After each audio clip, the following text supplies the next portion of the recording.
A very special episode of Chris and Company. Welcome into the show. I'm Chris Castellani.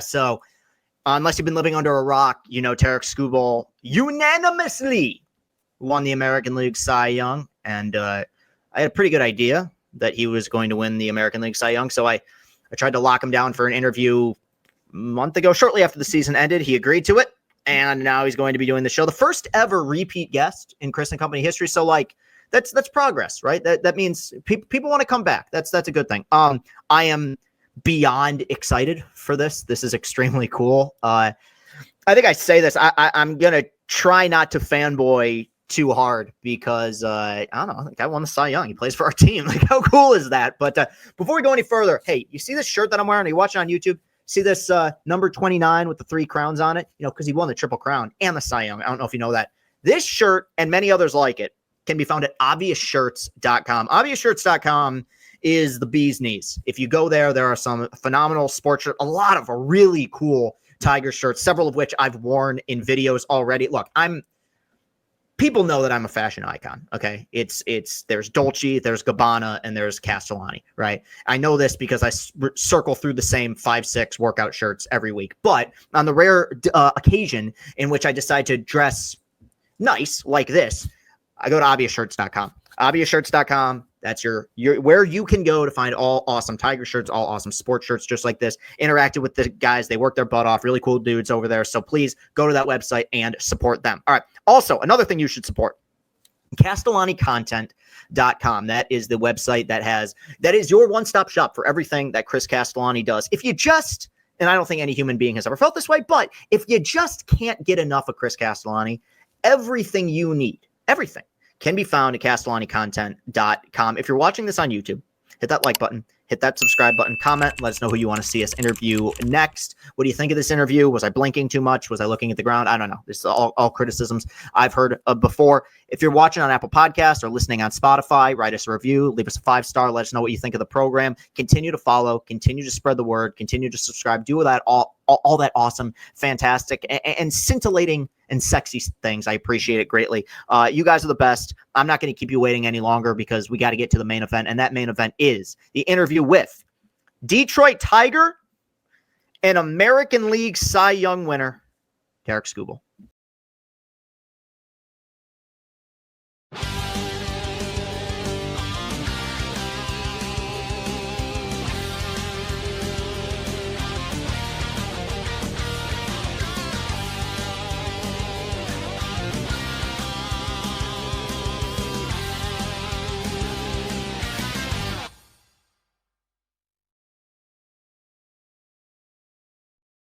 Chris and Company rolls on with a very special episode. This is awesome. I'm going to try not to fanboy too much, but right now we are joined by 2024 American League Triple Crown winner, 2024 American League Cy Young winner by unanimous decision, and the first repeat guest in the history of Chris and Company. So Chris and Company first.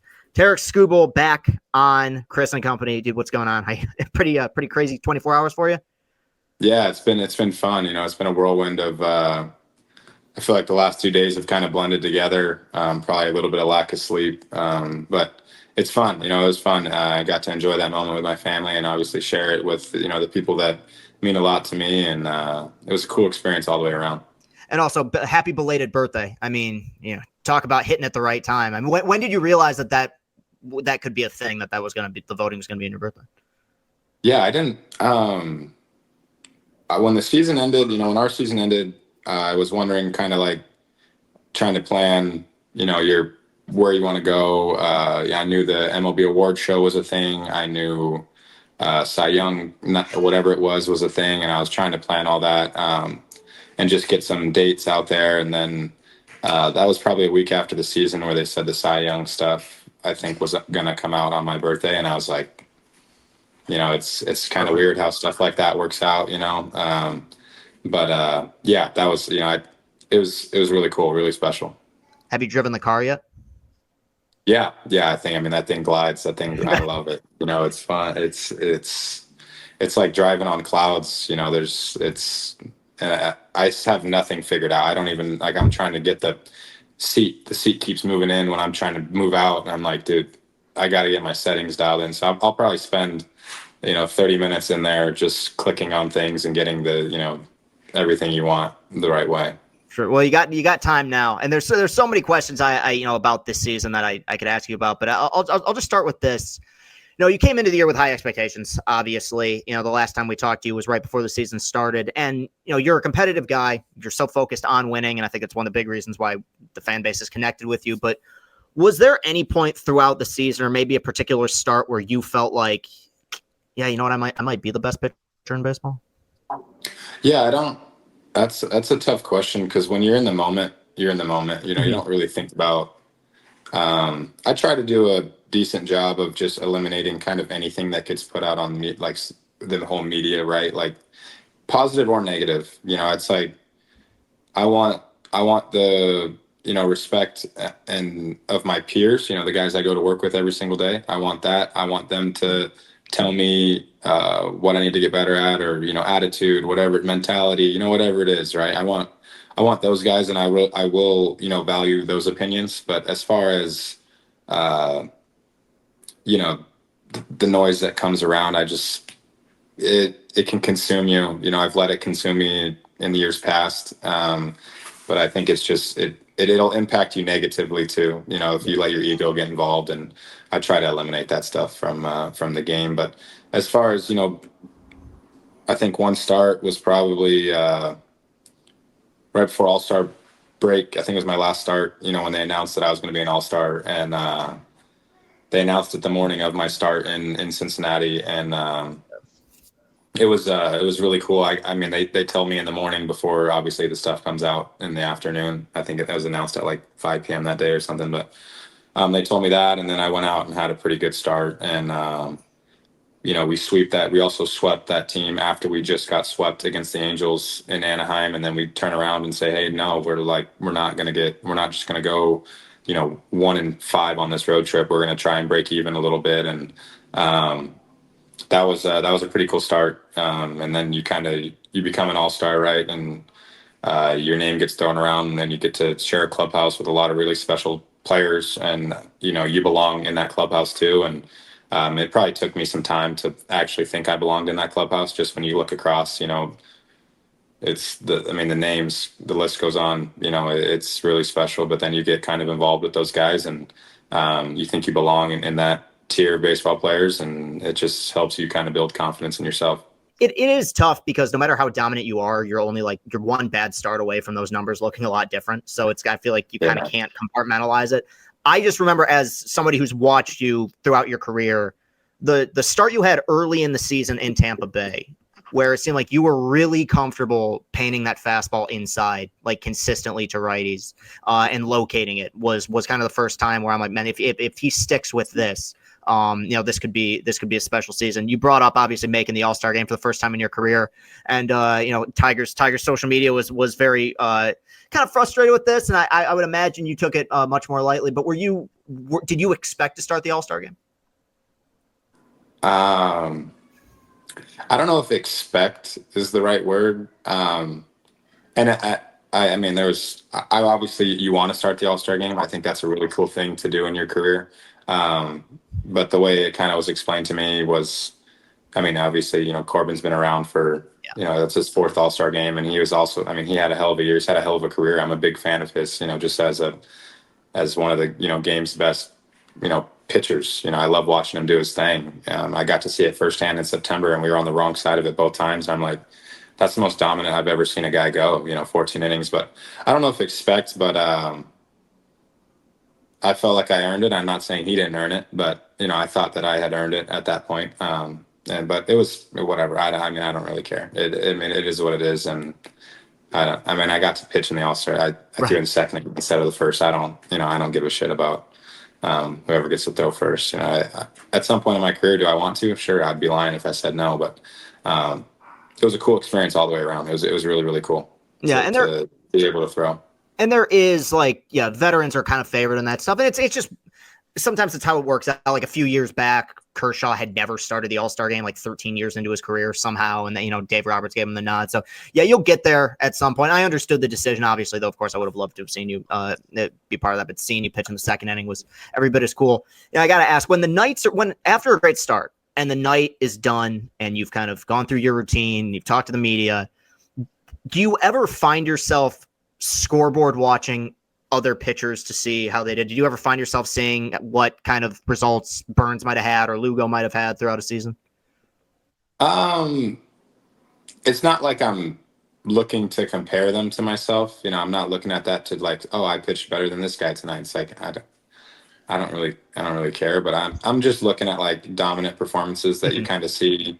You'll see it through social media or whatever. Like, oh, Lugo did, he went 7 scoreless, or he went complete game. I'm like, fuck, that's impressive. Or Corbin did this, and like you're like, damn, what especially against a good team. If they're playing the Yankees or something, and Corbin shuts down the Yankees, it's like, damn, that's impressive. And I think as much as I love to play baseball, I love the game.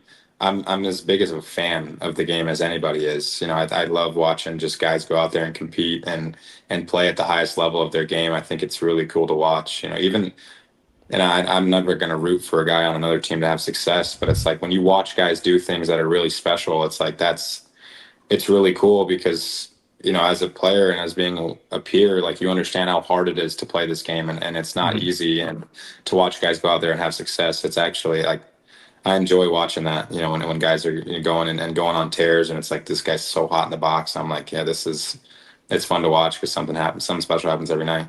Was there a particular pitcher in any of your starts this season that you enjoyed facing, that you felt like, brought their A game when you went up against them? I think Cole Reagans is, obviously left-handed, Yeah. and we're pretty similar in terms of kind of how we approach the game. I like watching him pitch, when I'm going against him. I have kind of a routine of what I do when I get down. Get done pitching that inning. Obviously hydrate, get some snack, get some food, some substance in me, some breath work, yada yada yada. I do some stuff where I look at an iPad and I'm looking at how I'm moving. I'm looking at location, where pitches are in the zone versus what I think, so that way I can set my visuals when I'm on the mound. I do that stuff, but I always tend to find myself like when he's pitching, I'll just be watching the game. And then I'm like, oh shit, there's 2 outs. I got to put my hat on and make sure I haven't drank a sip of water, like get some water in me before, I don't want to cramp out there. But he's a guy it's fun to watch. He just happens to be in our division, so we see him a little bit more often than most. So yeah, he's fun to watch, especially wherever, if we're at home or on the road against him. He's been great. Yeah, I think finished 5th for the Cy Young, which, but as of the time we're recording this, I don't know if you know this, but Tyler Holton received an MVP vote. Did you? No, I did not. He got one. He got one 10th place vote from, and this is, I think, according to Chris McCoskey. First of all, you finished 7th, so congratulations. But Tyler got 7th. one. Yeah, yeah. Nice. Tyler got 16th or tied for 15th with one 10th place vote, I believe, from a writer in Toronto. So shout out to our friends up north. They know what they're talking about. Oh hell yeah, he deserves it. He's every bit as important to this team as anybody is. He's maybe the single most underrated player in baseball. I like legitimately, not just reliever. I think what he adds to that team, what he gave you guys throughout the season was crazy. I want to ask you about another guy that you've gotten to know very well, and that's Jake Rogers, who it's obvious that you guys have a great relationship, and it's obvious you guys are friends off the field. I'm just curious, what came first with Jake Rogers? Was it the relationship you developed with him as a catcher, or was it the relationship that you kind of developed with him, the person? Like, what side of him did you get to know first? I kind of missed him through the minor leagues. He was always a little bit a step ahead of me, in terms of when I threw to him. So I kind of missed him through the minor leagues, but word spreads fast, and everyone had great things to say about him. And behind the plate, obviously, when you're a pitcher, you want your catcher to have a good arm and be good defensively. So that was something that was always kind of the scouting report, I guess, in the minor leagues for Jake Rogers. And then when I got to know him in the big leagues, it was just like seamless. He's a chameleon. He gets along with everybody. It's everybody. And what I loved about him this year is he kind of had more of a leadership role and that accountability role that every team needs. And I'm not saying that like I don't know if he enjoys that role, but it's an important role to do. Yeah, he just kind of would, let our clubhouse demanded the best out of everybody and demanded the best out of me, too, especially when I was, there's days where, mentally maybe you're a little pissed off and your ego gets in the way and you've given up a run that you think shouldn't have been given up or whatever, right? And he'll just come out and call me on my bullshit, like, hey, dude, figure it out. Like, you're not in the right spot. Let's get back to executing pitches. Like, you're showing a lot of emotion. That's a lot of negative, and our team is feeling it. So you need to figure it out. And I'm like, all right, thanks. I needed that. Thank you. And it's like, okay, let's get back to doing what I do on the mound, not complaining about X, Y, or Z, or, just that whole side of the game. Yeah, I think he was great at it this year. Yeah, and I mean, that's one of the things I love about baseball because I'm as big a numbers freak as anybody, but I always say with Jake, like there's unquantifiable metrics that make him a very important part of the team. I feel like, I mean, he caught every pitch you threw this year, and I'm going to have to try to go back through and see when's the last time, if ever, that's happened with a Cy Young winner. I mean, where he's been involved. Yeah, first off, I mean, he stayed healthy all year too, right? Like that's so important. And as a catcher, like you're one foul ball off of the glove and off your thumb or something, and it's broken, and you can't play. And he's as tough as they come. I've thrown some pitches that are fouls off, and it's like straight off the thumb or right off the face mask, and I'm like, hey, dude, take some time. Like, come out to them. I'm like calling him out, and he's like, no, I'm good. Throw the ball. He's like, I don't want to mess the routine up. I go, dude, I need you to be a little bit more mentally clear. When you're about to call pitches. But yeah, he's as tough as they come, and he's a really good dude. And there's a lot of value that happens beyond the WAR stat that it's I think everyone kind of looks at that now as terms of, oh, this guy's a good ball player, he has a 2 WAR. It's like, well, there's a lot of WAR that is accumulated in a clubhouse that is never be represented on your baseball reference page, and he's got a lot of that WAR, and in terms of value.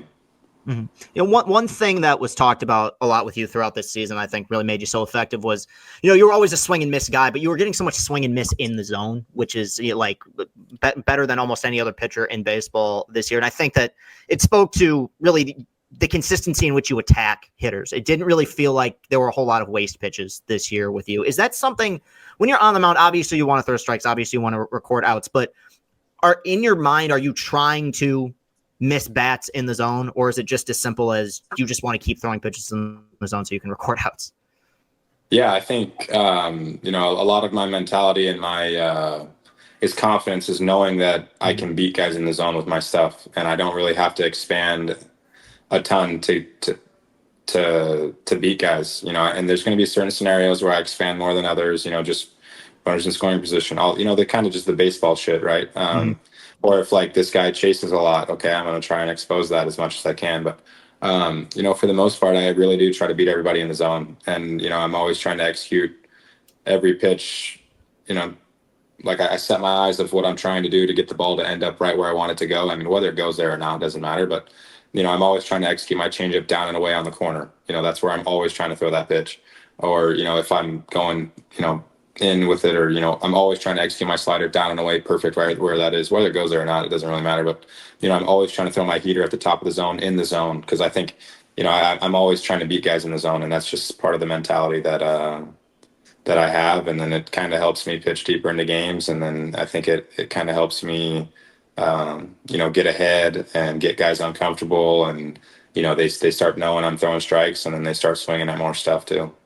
When you're coming up, and you've always had great stuff, but when you're, a younger pitcher, is it hard to not nibble and not trust your stuff as much as say you have like throughout this season, where you might have a tendency to maybe waste a pitch or bounce a pitch because you don't want to give up a hit? Yeah, no, I 100% agree. I think, when you come up, you're probably not as confident in your stuff that you belong in the big leagues. Like there's that kind of, what is it called? Like imposter syndrome or something. Yeah. Like you think that you actually belong at this level. And it takes some time to like say like, no, dude, you belong here. And that's like, I had veteran guys tell me that like, hey, dude, your stuff's so good. Like you just got to keep going right at guys. And like, I was like, no, I've given up 31 home runs this year. Like I don't think my stuff's that good. It's getting rocked. You're not the one giving up 31 homers. I am, or 33, or however many it was. It was a ton. Um, but I say it to every guy that comes up, like, dude, your stuff is so good. Your stuff, you wouldn't be here if your stuff's not good. So go beat guys in the zone, and then when you get into good leverage counts, take your shot and then get right back in the zone. Like, your stuff's good enough to get guys out in the zone. Hitting is really hard. But it does take a little bit of time for you to just like really buy in and like think that that's actually going to work. But when you look at the numbers too, like it's hard to hit, man. It's hard to Yeah. hit. So just beat guys in the zone. And I think, my stuff's good enough to do that. And in a weird way, and I think you even mentioned this last time we talked, you don't want to give up a lot of home runs, but at the same time, that was kind of just the one issue that you needed to fix, in the first few years, which is like the stuff was good. The swing and miss was there. There weren't a whole lot of sustained rallies against you where you're walking guys, giving up 3-4 hits an inning. It was just, bloop and a blast, hit by bat or hit by pitch and then another home run. So it's, once you clean that up, obviously you've turned into, what you've turned into. One thing I gotta ask is, and I take pride in the fact that I fended off a lot of angry people on Twitter because of this. But during the trade deadline or approaching it, there were whispers about you potentially being on the block. Now, I never got the impression that the organization was taking that seriously, and it kind of seemed like once after the deadline that Scott kind of reflected that opinion as well. Were you try to block out the noise, but was there any discussions, maybe not within the organization, but at least within your inner circle about this maybe being a thing? Yeah, they called, and they're, especially with my agency and Yeah. they call me and say, hey, like, we want you to make sure that mentally you're pretty clear when you're playing, because this stuff is a distraction and it can distract you and impact your performance negatively.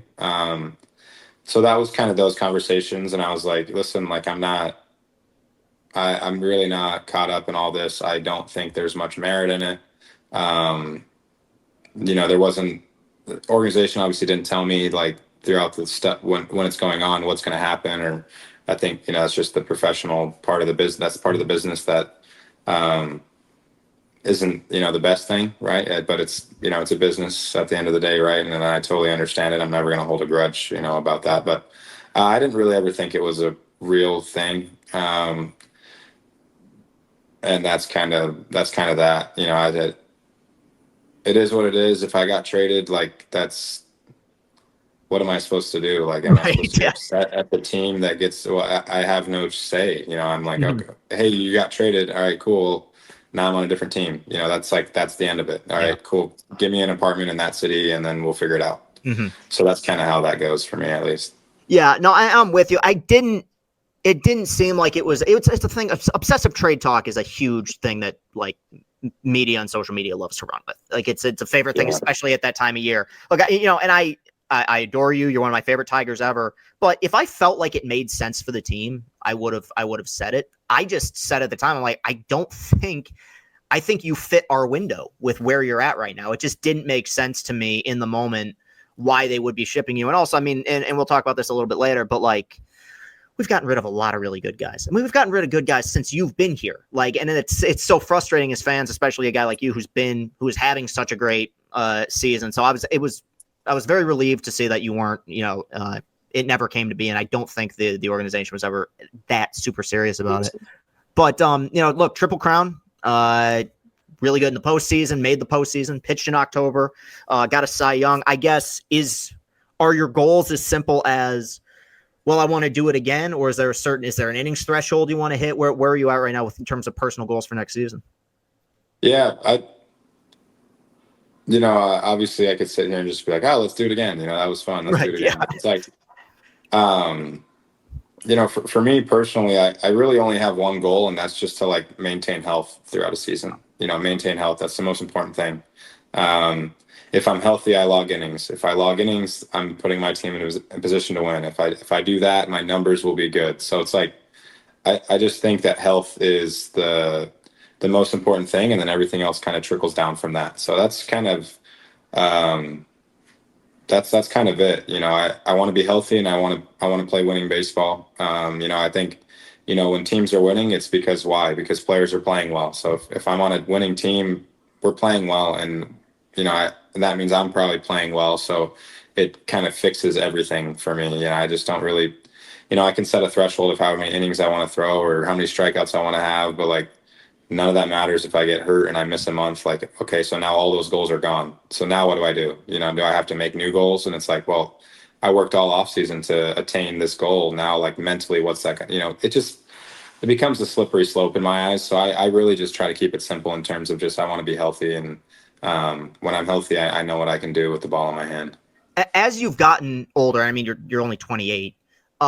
Is it easier? Like, do you feel like you have a better sense of where your body's at on a start by start basis than you did when you were, coming up to the minor leagues?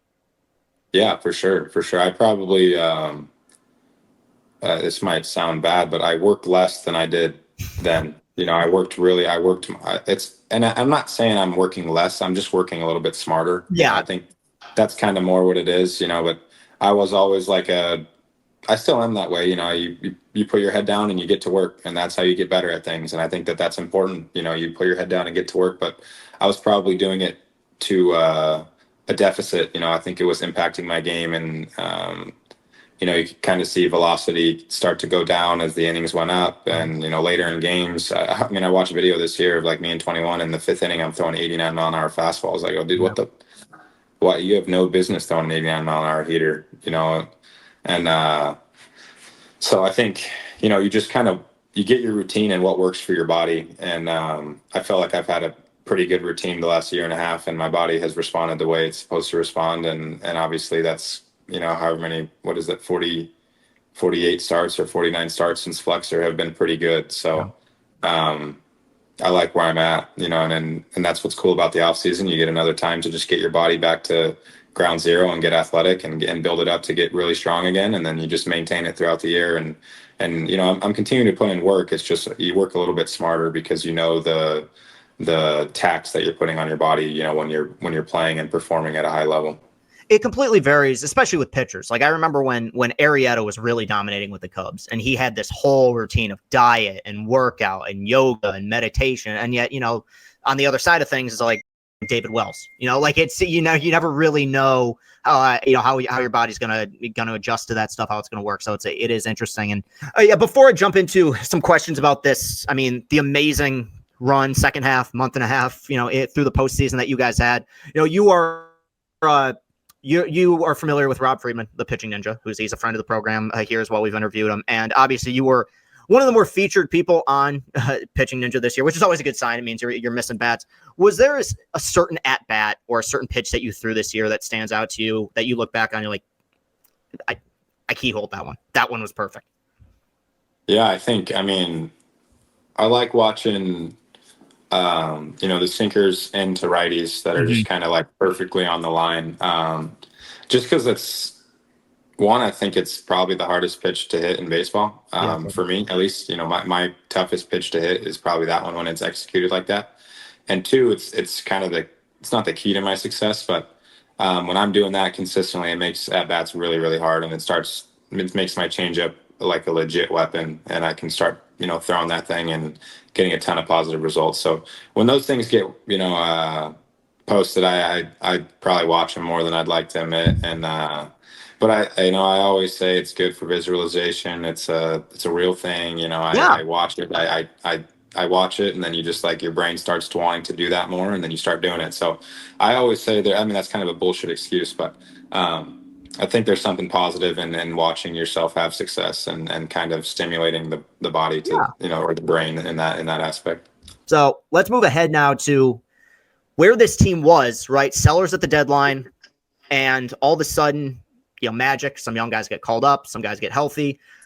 We still, for a period of time, you were the only starting pitcher this team had, and yet we were consistently winning games. I've asked several people about this, and the response that I've gotten is that the general mood in the clubhouse never really changed that much. Like no one ever really got wide-eyed or anything like that. It was pretty like workman-like status quo throughout the run. Do you share those sentiments as well? Like you never really got too high, never really got too low, despite the fact that what you were doing was, in Tigers, perspective historic? Yeah, no, I mean, questions would be asked like, dude, like what's going on? You know, like what are we doing different? You know, I would even ask like our own guys that, like, hey, what are we doing right now that we didn't do for the first 3 to 4 months of the year? And like the general consensus was like nothing. Like we're having timely hitting. Obviously, our pitching was really good down the stretch. Our defense was great, and we just hit when we needed to. You know, it's not like we were out slugging guys and putting up 15 runs a game or whatever, but we were just hitting when we needed to, timely hitting, playing baseball, you know, moving the runners, getting them in. We started like just playing good fundamental baseball. And it's not that we didn't do that early, but it's just like, it just felt like the opportunities weren't there to play like that kind of fundamental brand of baseball. And yeah, it was, yeah, I agree. It's like, I don't really know what happened. I'm glad it happened, but you know, I think that it's just credit to the guys in the clubhouse. Like we just showed up ready to win every single day, and it was awesome. And it was awesome to be around it. And just, I think the youth that we had, that we all experienced that together, is only going to set us up to have success in the future.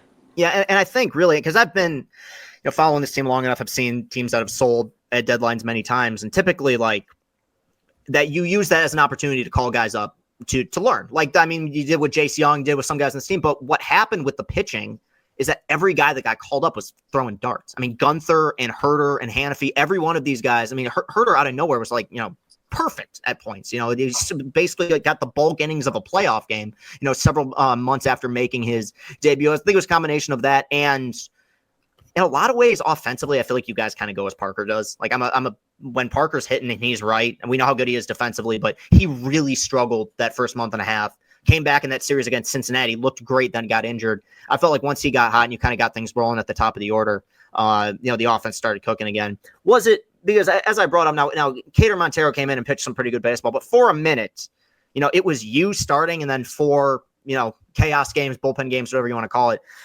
Did you feel any sense of added pressure knowing that not only did you need to perform in terms of run prevention, but like the innings were even more important than they'd ever been? That's a good question. I think there was a 2-start stretch where our team and I think in 10 games, our team only lost the 2 starts that I pitched in. Yeah, that was, I was like, Oakland and Colorado, Oakland, right? Yeah.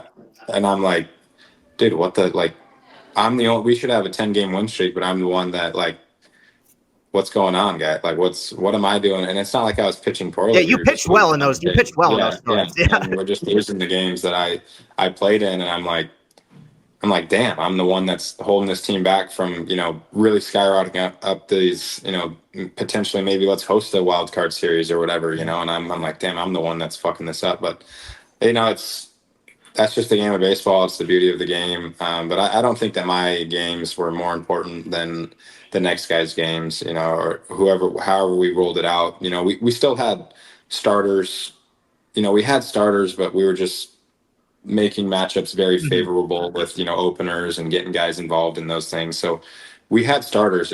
I think it made it very uncomfortable for other teams to go into that and like not really know who was going to play. And you just I think it just messes with the psychic like mentality stuff of other teams. And I think you saw it. And then obviously when those guys were in the game and throwing those bulk innings, they were also really good. They were executing pitches and doing some things that, I wasn't doing in the first year when I was in the big league. So hats off to them for doing all that too. Yeah, I think that the whole bullpen day philosophy, it's somewhere in between starter, like an actual starter and a bullpen day to me. Because you're right, like Herter and those guys, they were even Holton at points, like we're giving you Herter, especially like starters innings. And then like Holton would go 2 or 3. Like it wasn't like it was, like what the Rays will do where it's 9 pitchers going 1 inning each. Like there was a formula to it with that chaos that made it obviously very fun. And it snowballed so quickly. Because I remember you guys went into that road trip against Kansas City and Baltimore. I mean, 2 good fucking teams, 2 playoff teams. And I think you were 2.5 back. And in the first game against Kansas City, I think you guys were down 4 or 5-0 with Lugo pitching.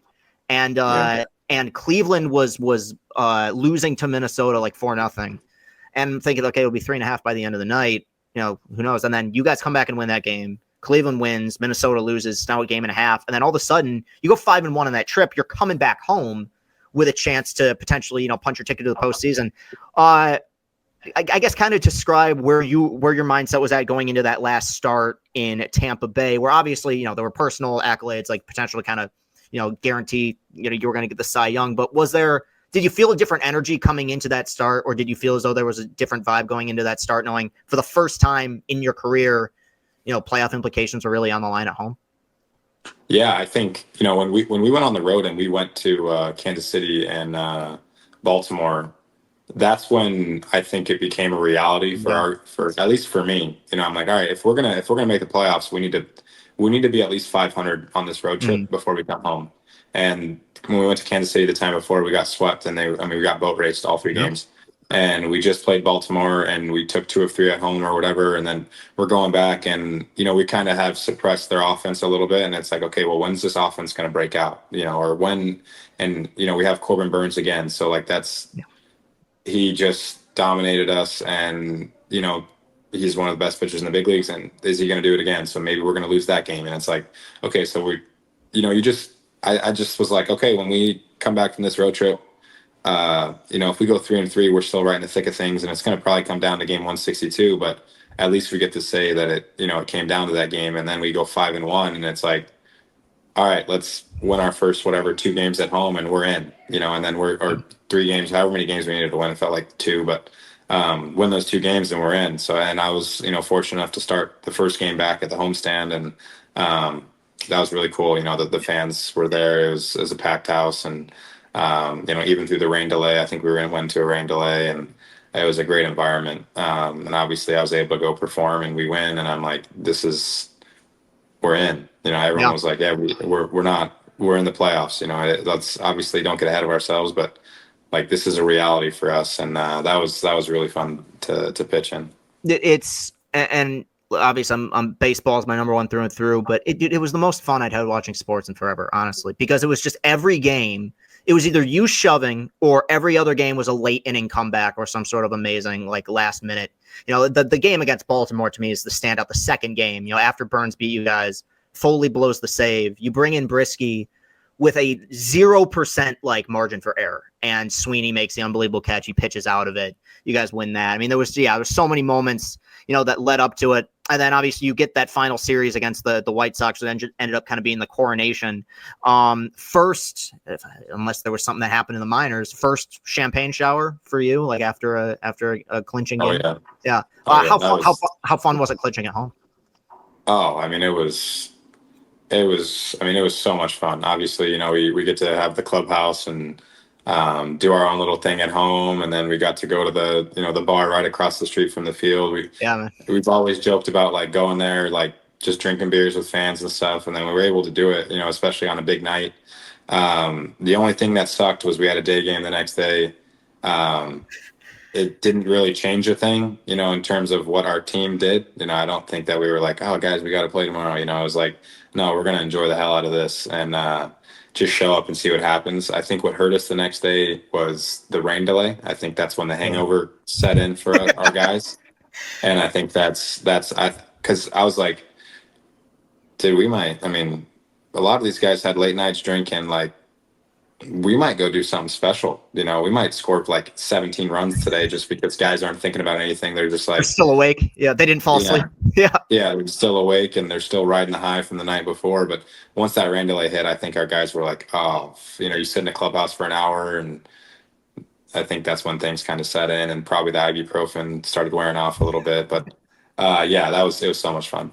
Yeah, no, dude, it was the greatest, and it was so cool because I think it was the first time really since you've been here where outside of maybe opening days, the crowd just came out in droves. And I mean, it's an awesome baseball fan base. It's an awesome park, and for you guys to experience that was great. Do you feel like this year, with the personal accolades and with the team doing what they did, that you felt like you got to know Detroit a bit better?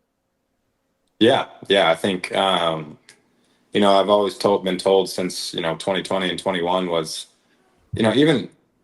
even during that I was experiencing Comerica with no fans in COVID, and then in 21, my first full season, it was like limited capacities until the rest of the year, and there was that it felt like a cloud they're just like people weren't comfortable doing things and getting out and then going to baseball games. And we were always told that the playoff baseball was a great atmosphere in Detroit, and the fans will really support you. And I think that this year was like my first real season in Detroit, of really good baseball. Obviously, we played good baseball and won a ton of games, and we're able to make the playoffs. But just like the whole season was way better. But just I think the city, what the Lions were able to do, and then obviously there was a little bit of expectation on us this year, and we were able to kind of come through with that. And you kind of see what the expectation there. I think it's just a good sports town, and it was really cool to be able to connect and obviously have a career year in that aspect. And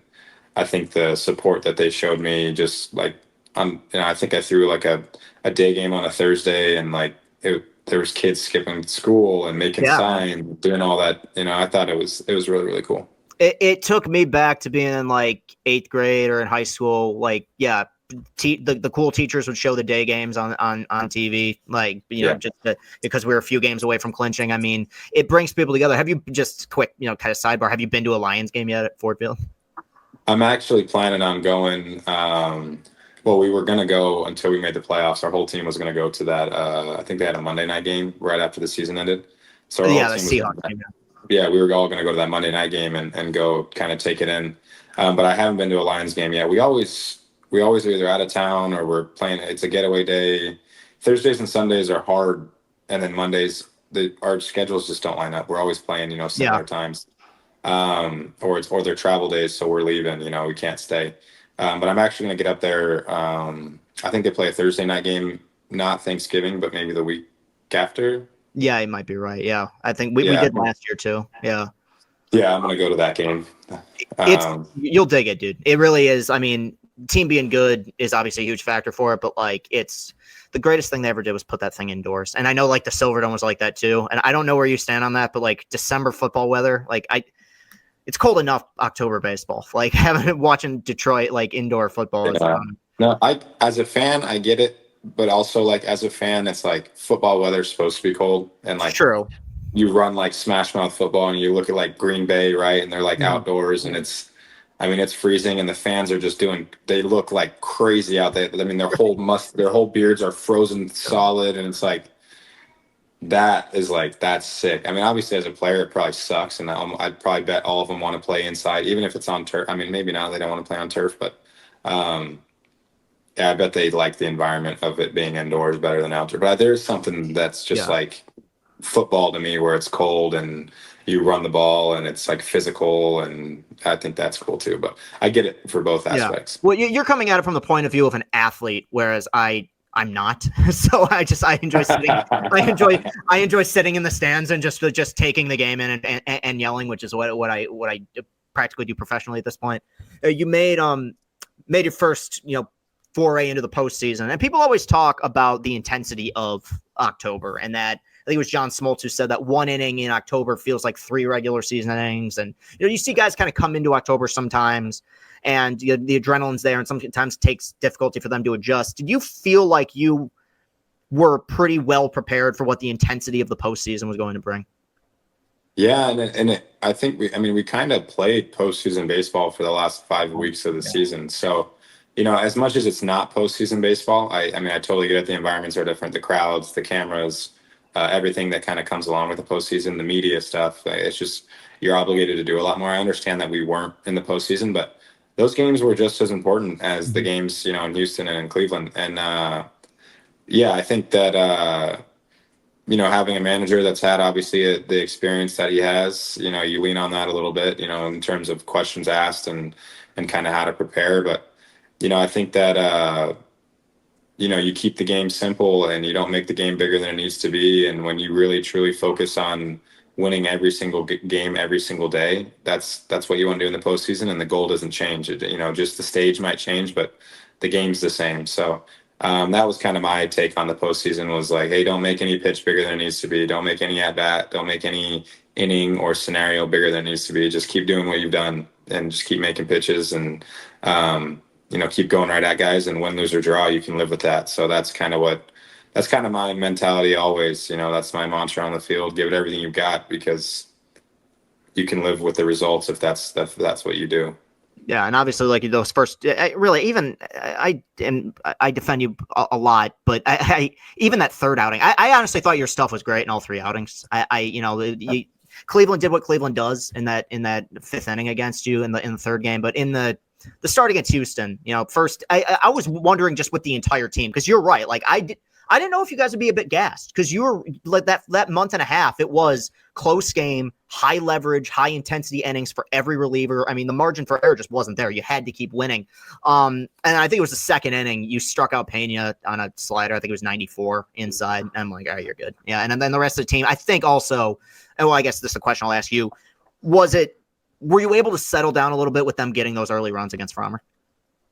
Yeah, for sure. I mean, any type of run support in any game, it kind of changes how you pitch, because there's no one swing, they have to get two runners on for that one swing to change the lead and get the momentum back. Like it's just way harder to lose, when I'm on, like just me, myself, like I think it's really hard for our team to lose when we're up by 3 or 4, like, cause a lot of things have to happen negatively in a row for that lead to change. So, getting run support any point in the game is huge, because it lets everyone take a deep breath, I think, and exhale a little bit, just with it being our first postseason game. But 2, it's like, hey, we can beat anybody. It kind of changes to like, no, we can win and we belong here.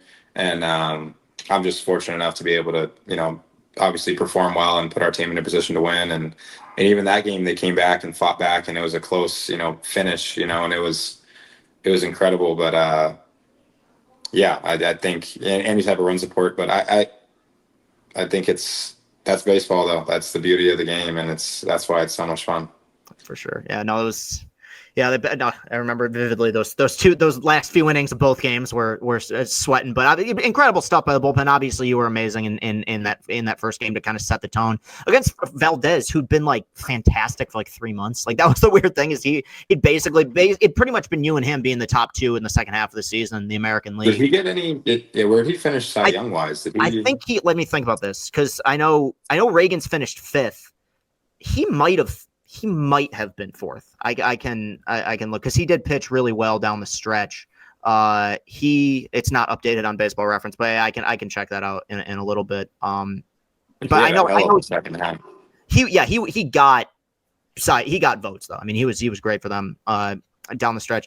I gotta ask about this, because it's been very, very talked about over the last few weeks, and it's involving your future here, potential future here. And I look, I don't want to put you in a bad spot. I don't, but I'm just curious. A lot, the report has been that an offer was made to you. I'm just curious when, because I feel like it does kind of matter. When was that offer made? Yeah, I don't really know who, or where that information kind of comes from. But as far as like how I'm going to handle it, it's going to be pretty private. I don't really like stuff getting out there and details and stuff like that. It's not how I want to do business. I want to, what business happens between me and my agent and obviously front office. And that's kind of how, obviously you probably want to hear a different side of it, and you want to know like, I want to hear you. No, that's an honest answer. I don't want you being BSing your way through it. And I know, like, it's a really delicate thing for you. I mean, it's your life, it's your career. I think, and part of it, honestly, it's a bit annoying to me, because like, dude, we got you for 2 more years. That's a long time. There's a lot of things that can happen here in 2 years, positively, negatively, or anything in between. I think in a lot of ways, and you've totally earned this. Right, you've earned the right to whatever negotiations. You've reached a level of baseball that guys rarely reach. I do try to speak for the fan base, just in the sense that it doesn't really have, as we want you here, but it's more so we've seen so many guys who have left for greener pastures that we miss out on. Guys who became all-star Hall of Fame caliber players. And so just on a personal level, it's frustrating to us when we hear news about like an offer might have been not what they expected. And of course, look, it's a business. You got to deal with it internally. And I'm sure I had to ask about it, because I would have gotten shit if I didn't, but I also know I'm sure Yeah, I also am sure it's frustrating when internally, like, I mean, you won the fucking Cy Young this week. Like, it's, you're here for 2 more years. You've earned, you've earned this, but it is something that I had to ask about. I know it'll be dealt with No, privately. it's Yeah, no, that's kind of just how I operate. That's kind of how I want to of do course. things. But I will say that I love playing in Detroit. I think the fan base is great and the support that they've showed me is great. So it's not like I don't want fans to think that I'm trying to go play somewhere else because I want to go play something. It's like, Right. no, that's not it at all. There's just a business aspect of the game that sometimes it happens, right? But yeah, I love playing here. I will say that, but everything else, business wise and, with my life, I'll probably keep that Of course. private until it comes public. And Yeah. then that'll obviously be really good news. Yeah, and it's a ways away too. I mean, we got who knows what the future has in store for that. No, look, if you didn't want to be here, you'd ask for a trade. I mean, you have that leverage at this point. We know you love playing here. We see the competitiveness that you bring. So it's not, yeah, it's more of a fan concern that I'll probably get asked about 8 times a day over the next 2 years. But that's something I have to fucking deal with amongst fans. No, and that's something that, like, as a player too, I appreciate that, fans want me to say. I think Of course. that's really cool. It's really special. It's not like it's not every player doesn't get that support. Mhm. I think it's really special, and I'm appreciative of it for sure because I know that they have my back. You could blame the season on me too, right? Like game 5, I give up, Wow. 5 runs or whatever. It's like, well, he lost us the game in the biggest game, like, and they didn't ever go that way. It was like, oh no, this was our guy, and I'm like, that's awesome to have that support, Mhm. from the fans. So I do appreciate that. Of course, and you were great from the jump, but you took on a role, I feel like, in the second half, as we talked about, with the pitching leverage being what it was and the roster being what it was, where it was like, yeah, it was, you had to shove. And you had, I mean, coming into that last game, you had 24 scoreless innings. I mean, Jesus. I mean, you were pitching as well as you pitched throughout a Cy Young season. And, we've talked about the innings pitched and the different usage of pitchers, but you were on I believe it was a Foul Territory podcast during the postseason. They were talking to you a bit, and there's been a lot of discussion about the role of the starting pitcher in baseball and like how it's kind of evolving and changing. And I feel like you're one of the few who that doesn't really like when you get the ball. The expectation is you're going 6 innings or more. Like that's you, and I think that's the role for every starter. But like we expect that from you. And the question was asked to you about the potential, was it 6 inning minimum for starting pitchers, which isn't going to happen. 1, in large part because players won't agree to it, and 2, because it's a terrible idea. Like it's just, it's going to lead to so many injuries. And I mean, as you've said, like getting through 6 innings, it's not easy. Like whether you're good or bad. I guess my question is, are you surprised at how much the role of the starting pitcher has changed in a lot of ways where like there's not many like you, Tarik? Like it is, you guys used to, if guys pitched 120 innings, it was whatever. Now, like guys are in contract extensions pitching 120 innings. Yeah, I think first off, that rule is fucking insane to me. It's Like not going to happen. it's absolutely insane to me. I don't even know if there's any like validity to it. Like, was that just like something taken out of context, or was like, I think it did was they one of actually those. have to? Because if they actually had a discussion and this was like a good idea, like they were like, this is an idea. It's like, okay, we need to figure out who's having those discussions and just get rid of Fire. all of them because it doesn't make us. It doesn't make sense. I think it was one of those. I think it was one of those ideas that was just floated out to the media to see what the reaction would be. Similar to like, I remember when the idea of the pitch clock was first thrown out there, and people were like, "This could work. This is cool." And then they started. The ball kind of got rolling with it. I think it was something similar, but the backlash to this is so aggressive. I mean, it's not going to happen. Yeah, I mean, it'd be so stupid. But second off, I think in today's game, just the amount of good quality pitchers are just it's higher than it's ever been. So back in the day, like I say back in the day, like I'm this veteran guy that's played Hey, baseball been forever. here, been here a minute now, man. And it's kind of funny to think like that. But 20 years ago, like your fifth starter wasn't even your fifth starter would never pitch in a rotation today. Yeah, Or they'd yeah. never be in a bullpen today. I think back like maybe 20 years ago, 3, 4 of the relievers, maybe 3 of their leverage guys were like really good, and then it was a kind of a dramatic drop off. I feel like in terms of stuff, velocity, all that stuff, right? And where today's game, it's like we got 8 guys down there. I understand we have our 3 leverage guys, and we can mix and match lefty righty. Closer. We kind of did it all year. We didn't really have roles, but um, I think that those guys that sit down there that are the long relief guys, their stuff is way better than it's ever been. So why, if you're the manager and you're winning, why wouldn't you want to shut the game down after 5 innings? When the starter might be fatiguing and the numbers kind of say to take him out of the game, whatever that is. So I totally get it as a manager. Like, why wouldn't I go give my ball to my fresh guy that has really, really good stuff and can shut this game down? I think it's just that's a little bit different part of the game. Now I do think that maybe some starters should be given a little bit longer leash, and you got to, but that trust is earned. It's not given. You have to go earn that and earn the trust from your manager to go out there and pitch deep into games, and that's something that AJ has done really well with me. You don't just get the ball for the 7th inning just because you've had 6 Right. good ones. It's like, no, you better earn the 7th. You're going to earn the 8th, and eventually in my career, I want to earn the 9th and go out there and complete the game myself. So that's kind of my 2 cents on it. But I do think that pitching and the 13 guys that are on the rosters now, the stuff that comes out of their hands is way better than it's ever been.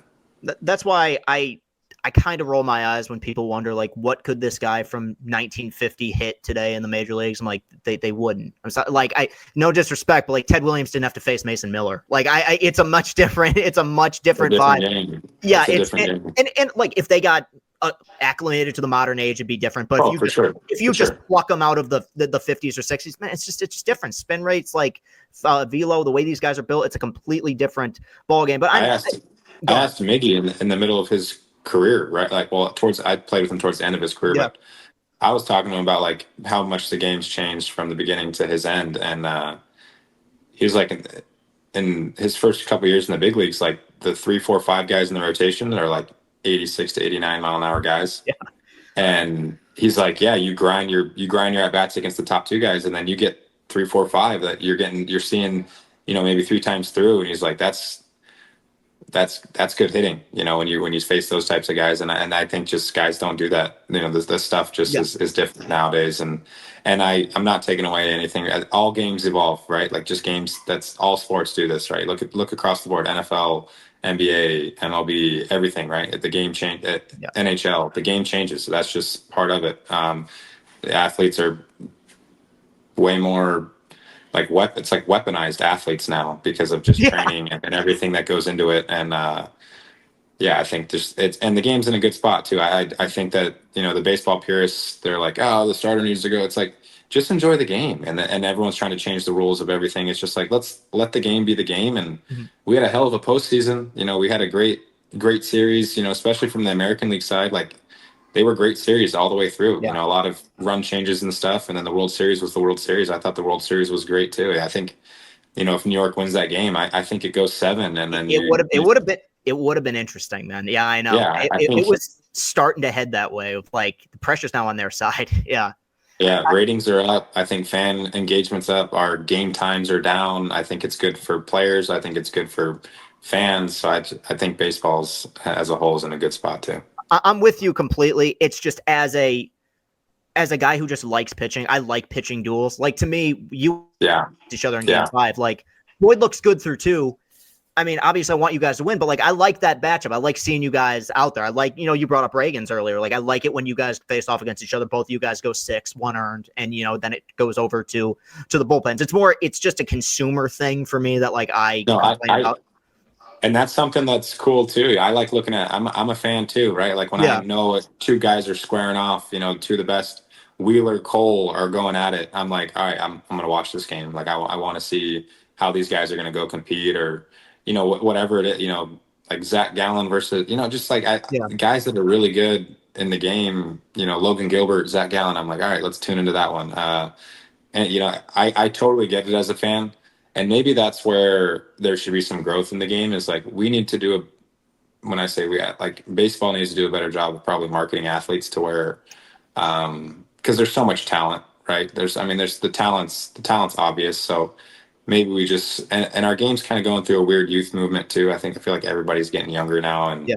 um, that kind of brings a whole different element into it. But maybe we need to do a better job of kind of marketing our guys and then letting and having fans know who's pitching. And it's like just because he hasn't played for 7 years, like this guy's still a dog and he's in year 2. So yeah, maybe we do need to do a better job of marketing. But I agree, and I totally understand the gripe from fans. They look back and you want to know the two guys that are going at it, on the mound. It's going to set up for a good baseball game. But I encourage fans to go watch the guys that they've never seen, and you're going to be impressed by a lot of arms that are running out there. Yeah, and if I was a manager, I do the exact same thing as these guys do. Like I'm not you're managing to win the game. So it's you brought up so many great pitchers there. Is there a guy that you haven't squared off against that you'd love to face and start? Ooh, that's a good question. Currently, yeah, I've squared off against Cole a couple times. Yeah. Those are cool. I got him in Yankee Stadium. That was really cool. Just being a fan of the game, but also a player. One guy I want to. That's such a good question, man. There was one that almost came to be this year that I wanted, and we missed it by a game. It was you started the first game of a doubleheader against Pittsburgh, and you went 7 scoreless, and the next game Skeen started. So just one away from you guys facing off against each other. I would have loved to have seen that. Yeah, I mean, I've scored off against Shohei, and that was really fun. I think that, he's an incredible talent, just in itself. I've never had DeGrom. I've never had Scherzer. I don't even know if I've had Verlander. Right? Maybe this year, Verlander? No. I've never had he Verlander. Pitched against us, but you pitched the second game of that series. I think he pitched the third. Yeah. Those guys, DeGrom, Scherzer, I've never had the honor of towing the rubber the same day. Maybe Sale, I've just never had the honor. Kershaw, just kind of like the legends of the game, right? Like just like guys that have been around and done it and been so successful in their careers. You want to tow the rubber against those guys. Wheeler, they're just always the game's best, right? I think that those guys it's always fun, as it's not a personal thing, but it's just cool to be on the mound with them. I'm not pitching against Wheeler, but I'm on the same mound, and I think that's pretty cool, just as a fan of the game. Yeah, I also got it. Speaking of guys who are legends in the game, had you had any interaction with Pedro Martinez prior to him announcing that you'd won the Cy Young Award?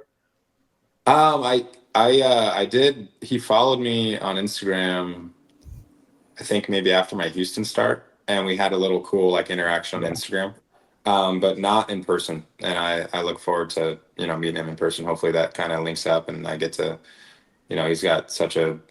One, he was one of the best pitchers of all time, but 2, I think that his mentality and stuff and what he brings to the game is pretty cool.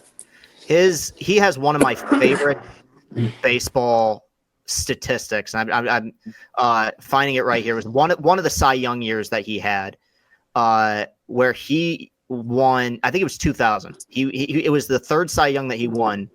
He obviously won it unanimously. So you guys have something in common. His ERA that year was 1.74. Tim Hudson finished 2nd that year, and his ERA was 4.14. We had a 2.5 run difference between the 1st and 2nd place guy in the Cy Young voting. That's how dominant he was during that age. It was just in the heart of the steroid era too. Just dominating guys. No, he's ridiculous. Look, man, I could talk to you all day. Obviously, first off, look, you were the 2nd ever Chris and Company guest. So, you rolled the dice, which I appreciate immensely. But even beyond that, one, just the season as a whole. And I've been here. I've seen Verlander. We've seen Scherzer. You did something really special, not just this year, but you're going to continue to. You have turned every 5th day into an event. It's Skubal Day. You're towing the bump. It's fun. The fans have fallen in love with it. And truly, it's been a crazy year. And what you guys did this season, to see the fans the way that they were, and you are a huge, huge part of this. I mean this in. Try to be as least corny as possible, though I would probably fail. I am unbelievably proud of you, dude. I'm so happy for what you've done this year for this team, and you're this is truly one of the best seasons we've ever seen here. So congratulations. Obviously, it's very humbling to me that you agree to be on the show at all, but I think I'm speaking for all fans. Just thank you for the ride you took us on this year, man. Oh, of course. No, thank you guys. I mean, I think that's why, I mean, I come back on this show. I understand kind of how much involvement and interaction you have with Detroit and the fan base there. So, as a player, I think it's important to understand that aspect of the game and try to build the fan base to be even more rowdy next year and continue to support our team and hopefully some special things start happening and it'll be a ton of fun. But no, thank you for having me. I really appreciate it. Yeah, and we'll be there next year trying out those new seats, which they're installing at America. They're marketing with seat warmers and seat coolers apparently. That's actually sick. I know. You know what? It was funny. People were tweeting that at me, like kind of wanting me to like poo-poo it, and I'm like, it's kind of dope, dude. I don't know. It's pretty cool. Like really cool. I actually, and I don't know how much. Well, you guys know it's because you got new clubhouse and like new facilities, but I just. Being around the park this year, like the experience of taking in the game was way better. Like the PA system was literally broken your first few years here. Like now you can actually hear everything. Like it's so that's obviously a small part of it. But yeah, no, I mean, like with what I do, I've always claimed to be an equal opportunity offender. I will criticize guys when they come up short, and I will praise them when they succeed. I have truly enjoyed the praise that you've earned from all of us this year, man. So appreciate it, man, for doing this. And we'll talk again in the future. I don't know if you've had a chance to kind of compartmentalize it and rest, but I hope you do in the coming days, dude. I appreciate it. Yeah, thank you. I'll probably sleep for a good 9-10 hours tonight. Hey, have at it, buddy. Obviously I'm very happy for Tarik. Incredible pitcher, very nice guy. This is awesome, right? I hope you guys enjoyed that. And it's tough because I tried to keep things in perspective. But yeah, there were a few points in that interview where I like kind of had to hold it in. Like, okay, this is very cool. Like, and this is really it's one of those checkpoint moments, and it's why I'm so appreciative of the audience as well for you guys have embraced these interviews and the stuff that we do. But Tarik talked about it with the fans. We exist because they exist in a lot of ways. Now, Tarik has obviously gone to these amazing places and he's earned every second of it. But I to be able to do this is insane. And one, it means Tarik's just a nice guy, as are many people within the Tigers organization or the Lions organization or any of the people that I've had the privilege of interviewing. But show him some love. And he'll be back. That's he, like I said, I really didn't mean it. He's turned every fifth day into an event here.